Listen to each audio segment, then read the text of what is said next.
Hi everyone and welcome to another video. This is going to be my January 2016 wrap up. It hasn't been the best reading month for me, to be honest, which isn't the best thing to say as a new booktuber. You know, I should be really into reading everything I can, but I've had a lot of stuff going on in my life. I've not really been feeling my best internally, and I wouldn't say I've been in a reading slump, but I've just not read as much as I really wanted to. This month I did manage to read 3 books and 2 graphic novels, so it's not too bad, but it's less than I wanted to. So I'm going to show you what I have managed to read this month. The first book I managed to finish was A Storm of Swords, Part 1, Still and Snow by George R.R. Martin. I gave this 4 stars, so it was a really good read. As I said, this is the 3rd book in the A Song of Ice and Fire series. It's not my favourite, still the first book in this series is still my favourite so far, but there is a lot going on in this, and I think once you can get past a lot of the very descriptive battle scenes, which there are a lot of in this, so if that's your thing, definitely carry on with the series because they just get more and more. I'm not going to even try to explain the plot of A Song of Ice and Fire. I don't think anyone has even attempted to do that, and they definitely shouldn't because there is way too much going on. But I will tell you a little bit of the events in this particular book. So in this book, Lady Catelyn has offered Jaime Lannister his freedom in exchange for the safe return of her daughters Sansa and Arya. Jaime is sent south under the protection of the fabulous Brienne of Tarth. She's a really good character, and she really comes into her own in this book, I think. Elsewhere, Robb Stark marries a girl called Jean Westerling, and therefore severing his betrothal to one of the daughters of House Frey. Therefore, disturbing relations between Houses Frey and Stark. Obviously, that's motivation for yet more bad blood and that kind of thing. Joffrey meets Margaery Tyrell, the very beautiful widow of Renly Stark, and decides that he wants to marry her instead of Sansa. So Sansa is left out in the cold and she marries Tyrion, which she isn't very happy about. Tyrion is not very happy about at all, and he refuses to consummate the marriage without Sansa's permission. Again, it just shows how brilliant and how unique a male character Tyrion is in this world. He is definitely one of my favourite male characters. I think I've said that before.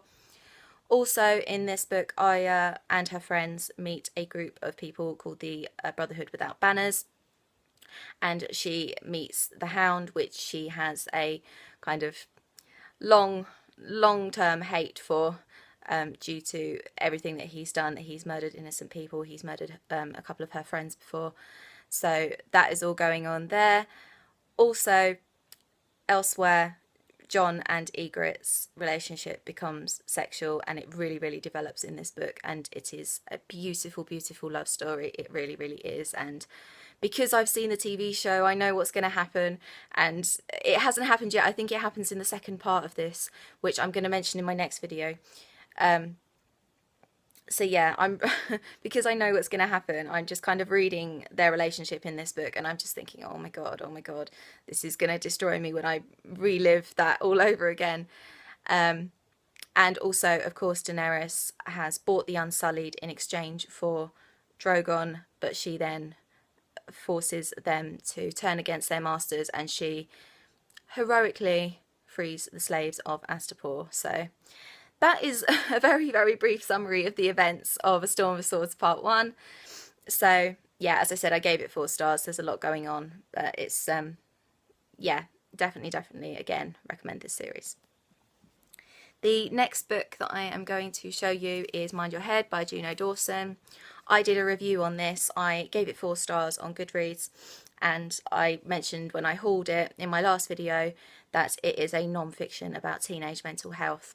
And it's got chapters on anxiety and depression, as well as addiction, eating disorders, self-harm, peer pressure, all of that kind of stuff. And it's written in Juno Dawson's wonderful, witty style. So if you're interested in anything like that, particularly if you suffer with any of those things, definitely pick this book up. It's brand new out, and yeah, it's awesome. I will leave my review down below, as I said.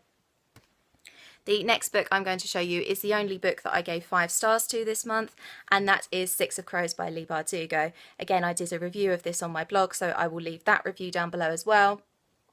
I'm pretty sure you all know what this is about. It's a YA heist novel set in the Grisha world, and it's just brilliant. As I said, I gave it 5 stars.